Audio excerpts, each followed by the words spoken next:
Ever wondered what makes an elite defender? Today, we're diving deep into the film of Bills cornerback Christian Benford. And trust me, you don't want to miss this. From his high football IQ and smooth transitions to his relentless ball skills, we're unpacking every detail that makes Benford a defensive game changer. Welcome back into the film room. I'm your host, Eric Turner. And in today's Cover One Film Room feature, we're going to be breaking down Christian Benford. And what better way to break down this player at this position than bringing on my man, Carl Jones from Channel 4 News. Carl, man, mad respect for your work on the field, off the field. Appreciate you joining me in the film room. Thanks for joining me today. Thank you for bringing me on, man. I'm glad to be a part of this. You guys do a lot of great work that I've seen from afar. Grateful that you even thought about me, and we get to talk about a fantastic player like Christian Benford, who got more flowers this year, but I think he's going to get some more coming up on the horizon. Yeah, he's been productive, especially over the last 2 years. And, you know, we started to see him get that respect and get those flowers, as you said, people started to watch a film, but more importantly, looking at his advanced metrics over the first couple of years. And it's like, you look at those graphs and he's always in that good quadrant, right? When it comes to, lower yards per snap. And so I want to get your overall thoughts on Benford since he's been in the league, maybe compared to your expectations for him coming in, especially where he was drafted into the league. Yeah, I remember, I don't know necessarily say day one, but I remember his first camp at St. John Fisher, small school guy coming out of Villanova, I believe a 6th-round pick.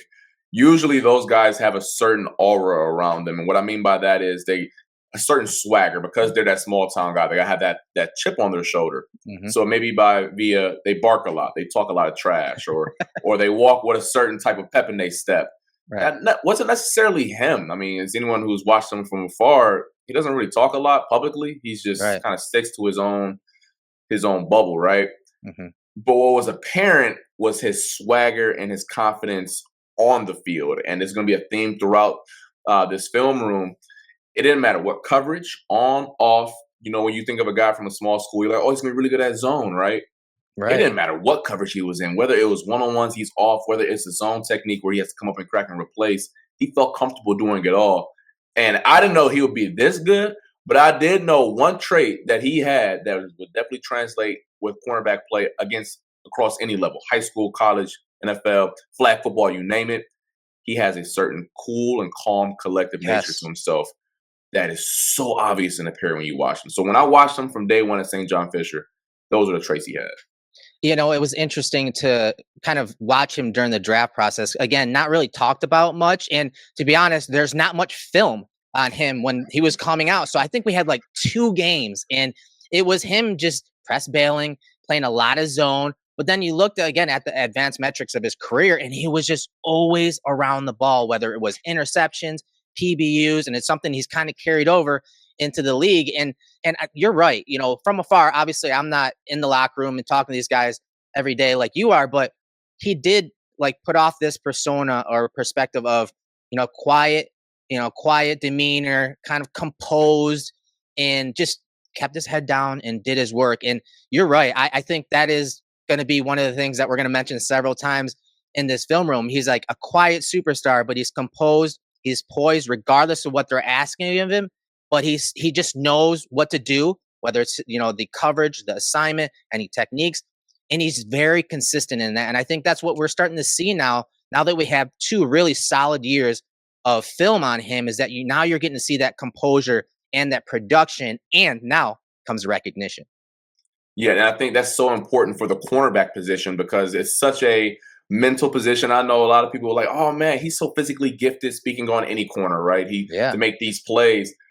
But like any position of football, it's so mental. It's so up here. And if you can stay consistent here, good play, we're here. Bad play, we're here. Snap in and snap out. That'll go a long way because that won't just translate from up here. It'll translate to your feet, your hands, your hips, all that good type of jazz. And I mean, everything he does out there, it seems like he's just driving at 35 miles per hour. No matter what the Bills are asking of him, no matter who's across from him. And that's such a unique trait that I never had when I was playing. I wish I had that. I was always a dude who was, if the dude across me was talking trash, I'm getting lit. My juices are flowing. If I feel like I'm getting man coverage, my feet are getting a little antsy. If I feel like I'm seeing a route, I'm getting a little antsy. It doesn't matter what's going on around him. He's just still in his cool, calm, collected world. All right, so enough giving him his flowers. He's gonna get some more here in the film, but I want to get right to the film. And you talked about man coverage here, and so I'm gonna break up the film. And just for everyone that is here to join us in the film room, I want you guys to understand that for each play, I'm gonna ask Carl the scheme, the technique, and assignment. I'm gonna run the play and let him walk us through any of those type of details in the play to show you how and why Christian Benford is that quiet superstar across the league now. So let's start off with the interception by Damar Hamlin, safety Damar Hamlin, against the Titans. And to the top of the screen, you're going to have Christian Benford in soft press, as I've highlighted there. And he does a great job in this play of, again, really being patient. And so, Carl, I want you to break down, again, the scheme, the technique, and assignment of Benford on this play. So every single play, we got to think down and distance. What are the sticks? It's third and medium, I believe. Third and 4 to be exact against the Tennessee Titans. The receiver across from him isn't that great. So if it's man coverage and I got a receiver from across from me who's way off the ball, so he's clearly not confident in what he has going on. All right, let me turn up my confidence, my bravado a little bit here, where I'm patient off the snap. So when you look at Christian Benford, mind you, when you play press from 4 yards off, it's incredibly hard because that's a lot of space. Yes. So if you're a corner, your clock can be going, right? Your internal clock, your feet can be just going anywhere, your hands can be going anywhere. My man doesn't move. He doesn't move for 2 yards. But that's so good because he knows, all right, if it's third and 4, there are only so many routes they're going to run here, especially with a quarterback like Mason Rudolph. They're not going to run double moves here. They're not going to probably run a go move. We got to clear the intermediate area. Quick slants, quick outs, maybe a quick in.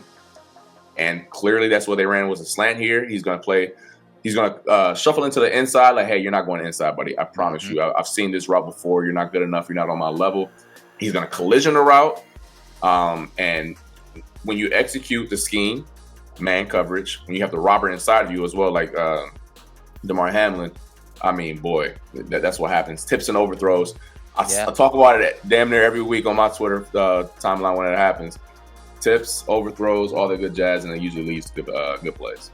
Yeah, and you cannot stress enough of the patience and, like you said, the confidence in Benford on this play as the ball is snapped. Look at the feet. I mean, you can't get any more quieter with your feet, when you're in soft press like this. And I love your point about the collision point because this is something that comes up in a lot of his film, especially in the next couple plays, is he's very good at keeping his hands and feet in sync. Sometimes when guys are breaking at the break point of the top of a route, sometimes the transition's not that smooth. Sometimes you need to use your hands to kind of disrupt the timing and rhythm of a pass, especially one in a quick game like this in a high leverage situation. I thought Benford did a great job of doing that. Patient, confident, making a play at the catch point. He obviously, tipped the ball up to Hamlin, and the Bills get the ball back for their offense. Yeah, just love seeing the calmness about the position because, boy, I've been in that spot before where you're in one-on-ones. You're like, man, why is he so far off? I feel like I just want to do something. I want to move my hands somewhere, right? I think we hear a lot from a casual perspective. Hey, man, when a quarterback has calm feet, that means he's confident. The same can be said about cornerbacks. When their feet look calm, they're confident as well. No doubt about it. And just a good play and something that when you looked at the advanced metrics from college into the NFL, you didn't quite realize or grasp the amount of man coverage reps that he's gotten and how good his technique is. So that's what we wanted to highlight on this play against the Titans from earlier in the year. Very good job on the back end for the Buffalo Bills. So on to the next play. I know this is a play that you love talking about. So again, scheme, technique, and assignment, off coverage. And this is something that, the Bills play a lot of, whether they start and press or they, press bail. And that, again, takes confidence. And it's important when you're in off coverage, not to just have that confidence, but also to maintain your leverage on routes, but also maintain your leverage within the structure of the coverage, whatever that coverage is. And I know you love the play that we're going to be breaking down, but I just wanted to introduce what it takes to be in off coverage. And so when we're talking about the play that we're against the Jaguars, I know you broke it down on social media. And so I want you to give us a rundown on the play and what it takes to do this against this stud rookie wide receiver, Brian Thomas. Man, I saw this play when I happened live. I was so happy that I believe it was Monday Night Football, ESPN, the ABC production. They soloed Christian Benford here because how difficult it is to make this play here. So we're going to talk about the scheme here. I believe it's some type of cover 4 because I believe wrap goes away once the motion goes away, if I'm not mistaken. Right. So it's some type of quarter to the top of the field. So he's an off. And to preface everything at home, everybody, when you play off, you have to have a controlled pedal. You got to stay over your toes because if you fall back at any point, you're at the receiver's mercy. Across from him is, for a lot of Bills fans, Brian Thomas Jr. The Bills wanted him in the draft. He can fly. There's one thing my man can do. Yes. He can fly. Now, come to find out, he can do a lot more than that. But he can run. And for Christian Benford, if we're just going to let the play run here as a cornerback, pedal, crossover, run. Now he's opening up and running. And then we're going to get a stab. And then the little Vetty move for the slingshot. How about the little slingshot right here? Yeah. No PI. No, we're not. No PI. None of that. Slingshot to get the PBU. I say teach tape way too much on my Twitter profile. I'm sorry. But this is the epitome of that. When you talk about pedal, crossover, run, that is drill work. Every single time I go to Bills practice on Wednesdays when they get into their individual, then team, then all that good jazz, 7-on-7. This is a drill they run all the time. And quite frankly, this is a drill that you see at your local high school. That's how mundane this is. Pedal, crossover, run, stab. Pedal, crossover, run, stab. And for him to do that and be that calm with someone who's 4'3" across from you, I promise you, I've been there. Because you know what usually happens? It goes pedal, run. Oh, I never stab because I never saw the guy run out of his break because he's so darn fast. That is really, really impressive. It is impressive. It's probably, I might be there with you. It might be one of his best plays this year or in his career.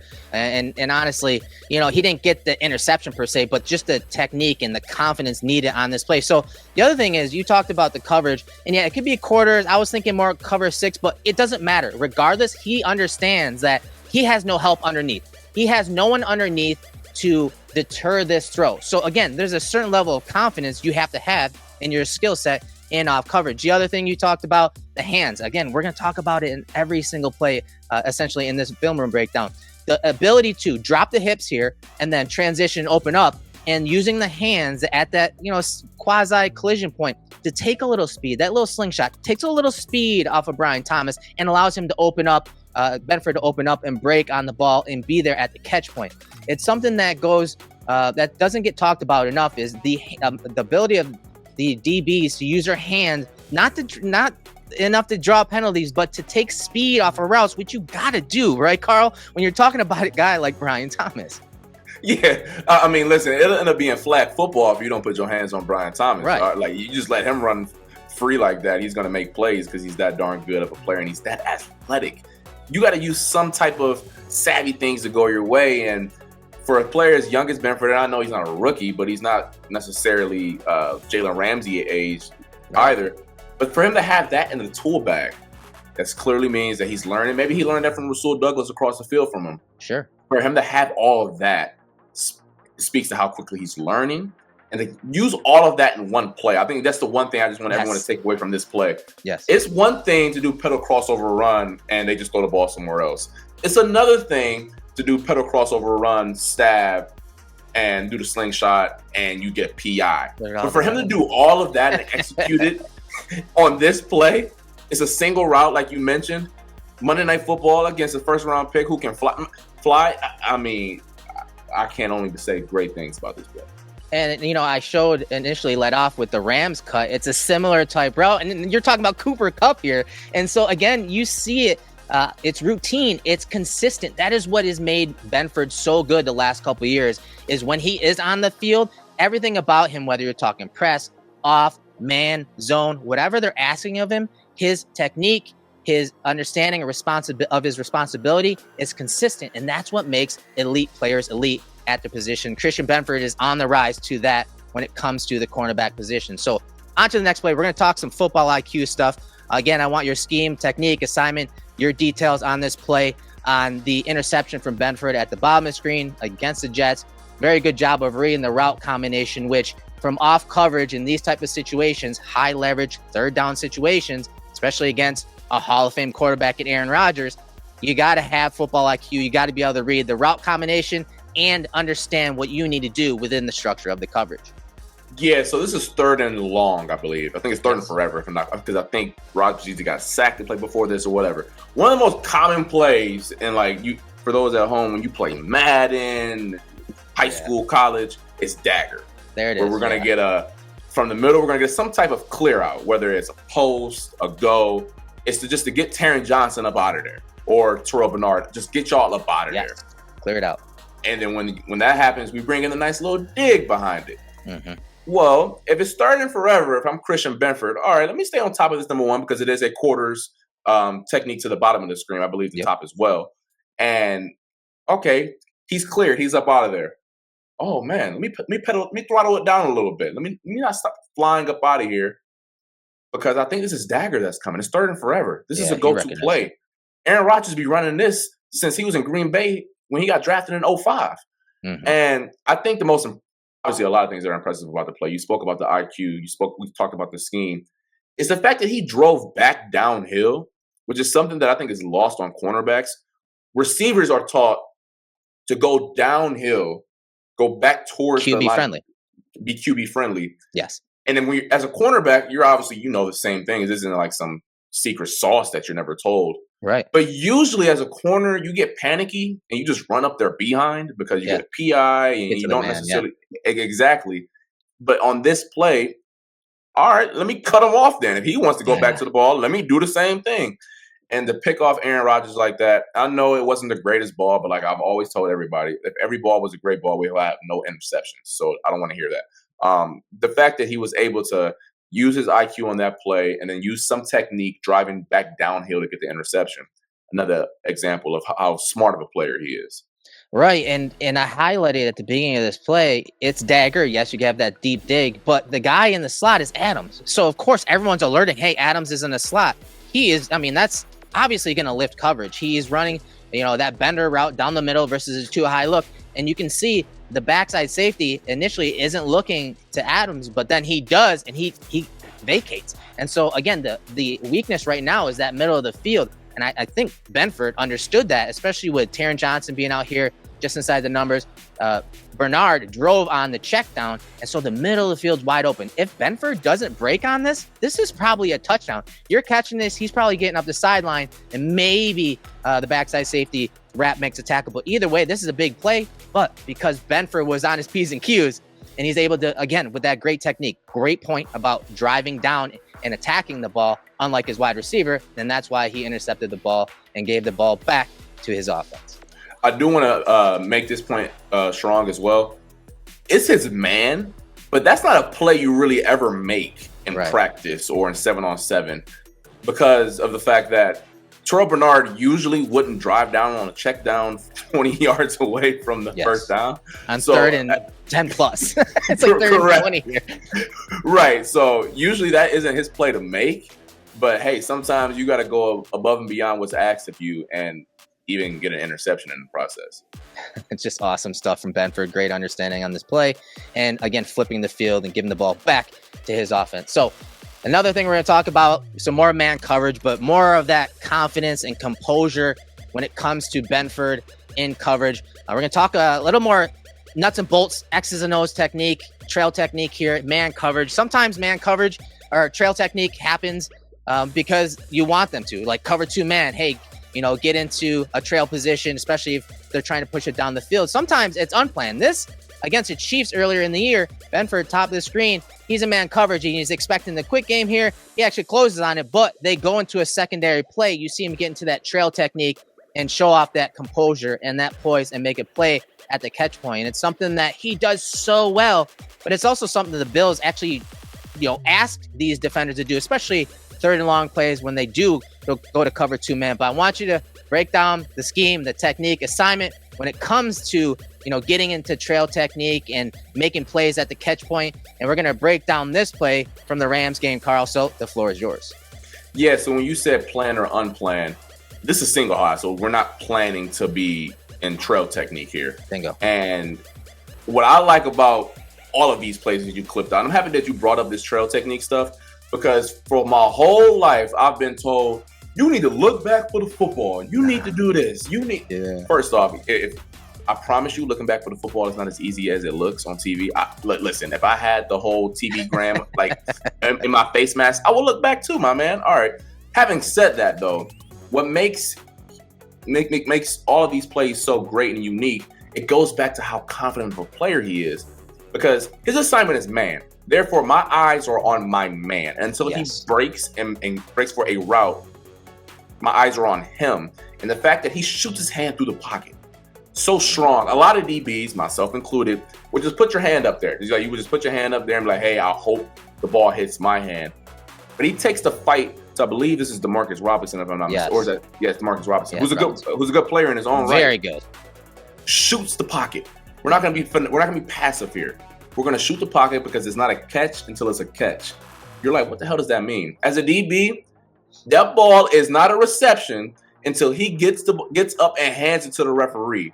And for him to punch through the pocket right there, stay composed, mirror the route. Because I know a lot of guys, and I think Rasul Douglas is a great player, but one of his things in trail technique that comes back to bite him sometimes is that he'll lose his man off the initial break, looking back at the quarterback. Yes. Christian Benford doesn't do that. And I remember him doing this against the Buccaneers last year against Mike Evans, who's a bigger guy, and you want to make plays. Down the field, right? Yep. Exactly. And I'm so happy that he does this. And you pointed to all the Bills players in general doing this. They run this drill a lot in practice, so I'm not surprised that it translates to the field.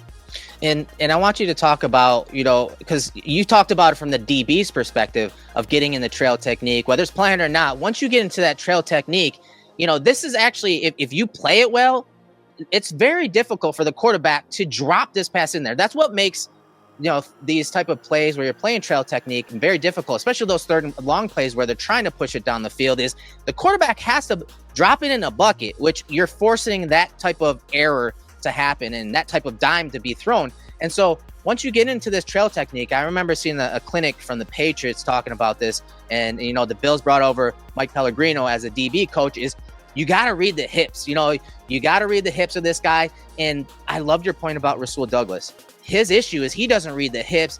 Sometimes he's looking at the quarterback. Sometimes you're seeing guys uncover because he's not reading the hips and reading the man, as you said, in that trail technique.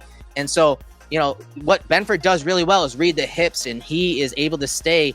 Again, you're not necessarily in phase.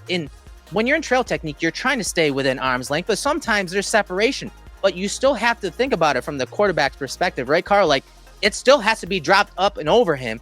And so Benford does a great job. Even though there's some separation there, he's a little out of phase.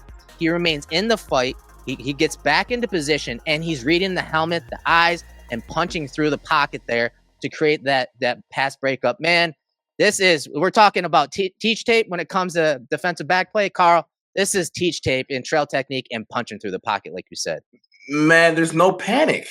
There's zero panic. How many times have you seen a cornerback in that specific play just put both of their hands up and just pray and say, hey, I hope the ball hits the back of my head? I see that far too often. You just be able to put your hands up like, hey, please hit me in the back, like, please. And no panic. He still stayed with the technique. There was nothing that happened on this play that isn't drilled, that they don't do in practice. And I think when you can translate that to game day, those are the players who are really good, because he's not out there freelancing. And I know there are certain players out there where they can live in that world. I think of Marcus Peters for a while, who would do a lot of things where coaches like, yeah, I didn't teach that, but you know what? You're such a unique player. We'll let you get away with it. But there's nothing, and I think this play was also kind of dope. That's Hollywood Brown across from him. Really fast. Yes. Really, really fast. And I remember day one in college, they were like, what's the easiest way to get open against man coverage? Just run across the dang crosser. Field. Just run across the field. Like, you don't need to be even a fast receiver to do that. I remember Keon Coleman's first touchdown against the Jags was, hey, you run from point A to point B across the dang field. I don't care if it's Deion Sanders guarding you, because they can't break that up. And for him, I believe he slingshotted again to get in trail technique here. Yep. So we're underneath now. We're going to force Patty Mahomes, even the great Patty Mahomes, to drop it in the bucket, throw it over the top, because I have safety help. I mean, pretty, man. Just a great play, man. And people want to call that a drop. I call it a PBU. Call it what you want, but it's 2nd and 10. And that's what I talked about in the last play is like, there's some separation here. But again, you're having Brown, obviously he's running away. So yes, he's horizontally creating separation, not just vertically from, you see the down, the markers here, right? So he's creating horizontal separation. That's, like you said, that's Hollywood Brown. He's got speed. And just watch Benford. As soon as Brown kind of lets up a little bit and the ball's in the air, you see him attack the front side hip or the front side of Brown so that he can close down that horizontal separation. Now he's in a better position at the catch point. Again, it has to be a perfect throw. It was a pretty damn good throw, but Benford was there to distract and disrupt at the catch point with very good technique in trail. I love watching his play because anything you want to talk about what he's good at, like you're seeing multiple plays and reps of him doing all these techniques. And like you said at the last play, he's putting it all together in a lot of the same play. Yeah, and I remember hearing it early on in my days at Syracuse where a coach said, if you did it once, you can do it again. And that's much easier said than done. Sometimes things happen by fluke, right? Yeah. But Christian Benford is the epitome of, if my man did it once, that's clearly in his tool bag because he can go back to the details of any given play. Right. I mean, trail technique is difficult, very much so. I was someone who was never comfortable doing it just because you're inherently halfway through the play basically saying I lost, but now I gotta go win again. And I would panic. Sure. 47 doesn't panic, but I think that goes back to just who he is as a player and as a person off the field. My man's from Baltimore. My man can't panic, okay? That's true. So just a great player all around, and it shows up time and time again. All right. Well, we can't get you out of the film room without talking about how much and how good of a tackler Benford is. He's only missed 3 tackles in the last 2 years. I mean, he's got a missed tackle percentage last year at 2.8%, the year before 1.9%. And so I want to break down some of his key in diagnosis and communication here against the Colts on a play that is pretty routine when you're talking when offenses want to condense formations and when they want to take that wide receiver and get them up on the safety that's in the box, especially when they're expecting a run. So walk us through it, man. Walk us through this tackle from Benford and what happened prior to this play against the Colts. Yeah, so this is probably football 301 as a cornerback. They're going to teach you how to play man. They're going to teach you how to play zone. And then right after that, unfortunately, you got to get your face a little dirty. Put your face in the fan, and it's time to play real football like the rest of the 10 guys on the field. And crack replace here, basically, like you just alluded to, is that the offense is trying to take, in theory, one of the better tacklers on the field as a safety, take him out. Yeah. We're going to clear him out. We're going to kick out the end and force, in theory, the worst tackler on the field to go make a play against our stud player. Yes. And you know what? Not to make this about me for a second, I remember against Boston College, my sophomore year, Boston College put me in the fit all damn game. And it was some guy by the name of A.J. Dillon who's like 250. So you know what? It wasn't a whole lot of cracking replacing there. It was a whole lot of cracking. Y'all come over and help me out here because I wasn't really. Please. It wasn't a whole lot of replacing. But pre-snap, you can usually call it out. It's a condensed splint. You see Alec Pierce is closer to the formation here. Right. He's not at the bottom of the numbers. So as you can see, Christian Benford got a little hand out. Hey, be ready for it, DeMar. Hey, DeMar. See DeMar acknowledge it as well. Like, all right, I'm ready for it. And then you notice DeMar shoots it because he can feel it. And he was told pre-snap about what's coming here. But it's one thing to call it out. It's another thing to execute. Look how slow he is out of the at the snap. He doesn't bail out of there fast. He goes, oh, I was right. Bet. And now it's time to go make a play. And he's, like you mentioned, man, he's one of the best tacklers in football. His feet don't go antsy or anything like that. He runs his feet on contact, even though it's Jonathan Taylor, who I know that tackle probably didn't feel good. But he did it for the team because that's what he was coached and told to do. And it's not as easy as it looks. He just makes it look that easy. No, and again, he's obviously on point on this play in the pre-snap communication between him and Hamlin, whether it's a push crack to Hamlin or it's a crack back so they can get the ball on the perimeter. He's aware of this alignment and what that usually means and that alert, kind of like an alert call here.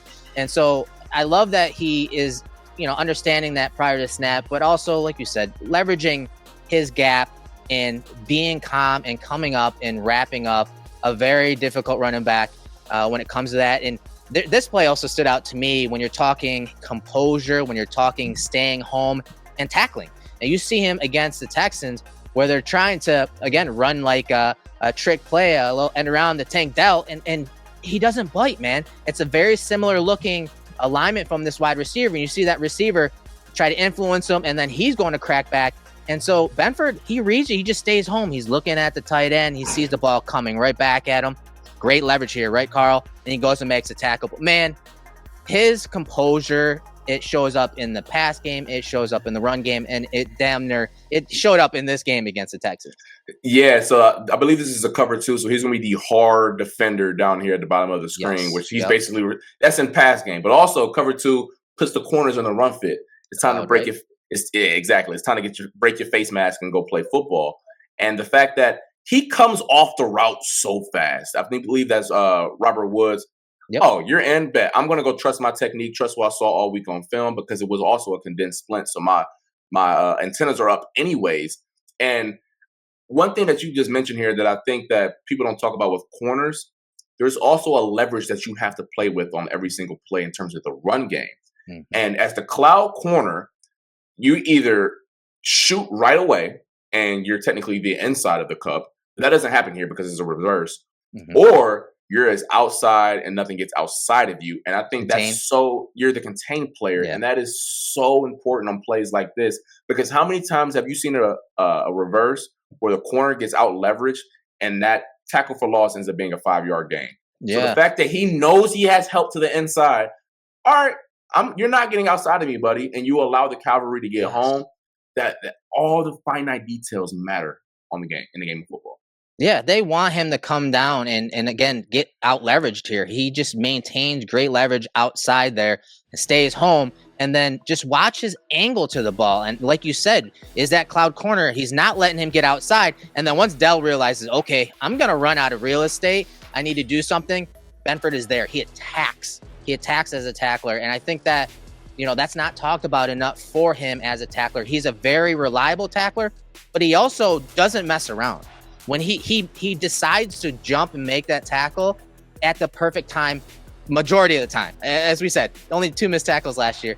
And just everything, again, in the run game this time, not the pass game, everything put together in one play, understanding the coverage, the scheme, his technique, how to leverage the ball to go make a tackle on a guy that is very difficult to tackle. I remember he did this about 2 years ago against Derrick Henry on the perimeter, and that kind of showed me, oh yeah, he got some fight to him. He got some bark to him. And I think for him to do this on the perimeter isn't easy. I know the Bills ask their corners to do a lot in the run game, but it's one thing to get asked to do it, and it's another thing to actually go out there and do it. So I think that kind of speaks to the player and man he is as well, because it's not – listen, it hurt. It hurt a lot when you're out there on the perimeter trying to tackle some of them big boys out there. And for him to do that speaks to, once again, his playing style and who he is as a man. And just shout out to him and everything he does on the field. Yeah, he is more times than not the hammer, not the nail, when it comes to tackling the ball in the run game and tackling all together. He put up a lot of tackles last year, especially in the last 2 years. 61 total tackles last year, 18 stops, 49 tackles in 2023, and 10 stops there. So he is more times than not the hammer than the nail when we're talking in the run game, but also overall. And that's why I wanted to bring you in to kind of give the details and flesh out those details and the context to his play and why he is becoming such a household name and getting so much respect across the league. So what's next for him? What is something that maybe he needs to work on, or what he needs to focus in on in order to be considered an elite corner, not just from advanced metrics, but in locally, but nationally as well? I mean, the first thing you could probably point to is ball production. Mm-hmm. Now, he does a good job with that already, and some of that is out of your control as a cornerback. Obviously, even we all know the numbers. Oh man, he only gets targeted 50 times in a year. So how many opportunities is it truly to get an interception? I think ball production would be one of them. He had a couple drops this year that I've talked with him in the locker room, and he goes, "Man, I dropped the money. That's on me. Like I need to go. I need to get on the jugs machine, right?" So I think that's the first one. And then I would probably say, and this is kind of outside of his control, and I've had conversations with, not to give away too many people, but inside and outside of the building, or how the Bills play in particular. because the Bills don't ask their corners to shadow number ones Hmm. often, it kind of puts a dim on the corners, especially the Yes. really good ones, because how many times do you hear a national production say, "Oh, we're going to get a good matchup here on third down"? Pastor Tan lined up against Jamar Chase. We're going to get Hmm. Trent McDuffie lined up against Cortland Sutton or up against AJ Brown, and the Bills really don't give their guys the opportunity to do that. There's a bunch of reasons for that. The biggest one is disguising coverages, and you don't want to give Yeah. away the coverage that you're in when you don't ask a corner to travel. But man, I would really like if, like, on, let's say if they play man coverage on 8 snaps, they allow Benford to travel on 4 of them, and I think that would be really cool, and that would allow him to give some more notoriety to his name. Yeah, I think that's a great point. And if you have a player like this, and there's talks about, hey, he may be a long term candidate for re signing, if you're going to invest in a corner, you better be maximizing him. I think that's where maybe the scheme and the coaching needs to change a little bit. Maybe lighten up. I don't say lighten up, but I want to say tweak their philosophy. Where if you have a guy that is showing this type of consistency, start counting on him. We saw it with Trey White. They started to lean on him once they started paying him, and he started earning the respect of the league.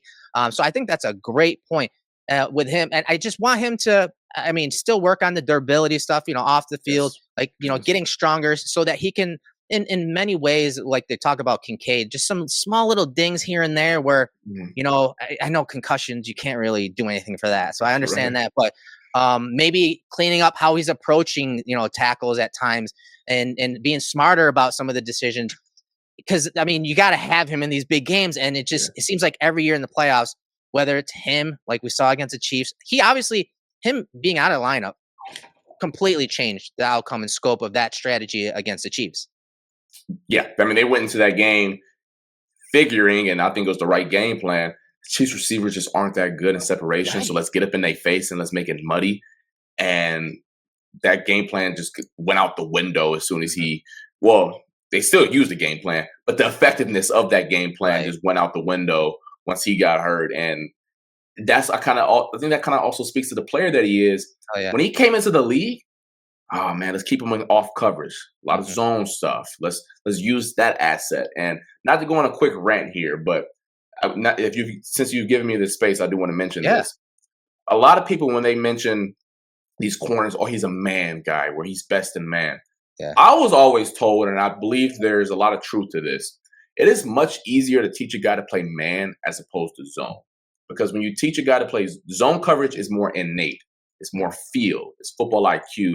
I can only teach but so much of that up. You either have that or you don't. As opposed to man coverage, as we spent 40 minutes talking about it, a lot of it is technique and Yes. coachability. Can you move your feet at the line of scrimmage? I can coach that up. Yep. Can you shoot your hand at the right time? I can coach that up. Can you, when a receiver breaks in a scramble drill, can you keep your eye on the hip? I can coach that up. And I think that with Christian Benford, clearly, who came in as a guy who was best in zone, the Bills have been able to coach up some of the other stuff of his game, in particular man coverage, and that's why he's become so well rounded. I love that point, man. You're right, and a lot of times when it comes to man coverage, it's the technique on top of the physical gifts that these players may or may not have. And so when you're talking zone, especially as much off zone and not as much press bail type stuff that the Bills use, it is from the shoulders up. It is a lot of vision, trusting that vision, trusting those instincts, route recognition, and yeah, coming into the league, I thought Benford, that was kind of his strength, being off coverage, press bail techniques. And so to see some of the stats and film that go with Benford as being one of the best man cover corners in the league, it blows my mind. But also, you got to give some credit not just to Benford, but the staff and how they develop these guys, regardless of where they're drafted. And even guys like John Butler, not just a die this year. Butler had a huge hand in developing Benford, and I know he was always in Benford's corner when it came to his play and being on the field and trusting him to be on the field because of his technique, whether he's playing man and zone, as we covered in this episode. So great stuff from Carl, man. I appreciate you joining me in this film room. Let everyone know where they can find you on social media, website, plug anything you got going on. And like I said, man, kudos to all the work you've done. I love how you're able to incorporate film into your work as well as a media person. So again, plug everything you got, man. And thanks for joining me. Yeah, I appreciate you, man, for that. Those words mean a lot to me. Most of my work's on X, Twitter, whatever the kids call it these days, Mhm. Jones11 underscore. For the next probably 2.5 months or whenever the first Bills player walks across the stage, I'll be doing a lot of deep dives with the defensive backs. Yeah, I'm not really good at talking about left tackles. It's not my stuff. That's what you got Cover One and Eric for. That's not necessarily my cup of tea, but I'll be diving in. I was probably going to get into it sometime next week with some of the free agent Mm. corners and DBs that are available. I'm already looking at Mooney Ward from the San Francisco 49ers, kind of trying to figure out what Mm. he can do that can maybe translate to what the Bills got going on. And then it's a great class of corners this year for the coming out of the draft. So I'm going to be diving into that as well. So if you guys want to know some more about some of the DBs that are available that can help take the Bills defense to another level, I'll be doing some of that work this offseason. Appreciate it again, Carl. Thanks for joining us in the film room. Everyone, thanks for joining us. Make sure to like, subscribe, leave us a comment on the Cover One YouTube channel. That is Carl Jones. I'm Eric Turner. Until our next breakdown, go Bills.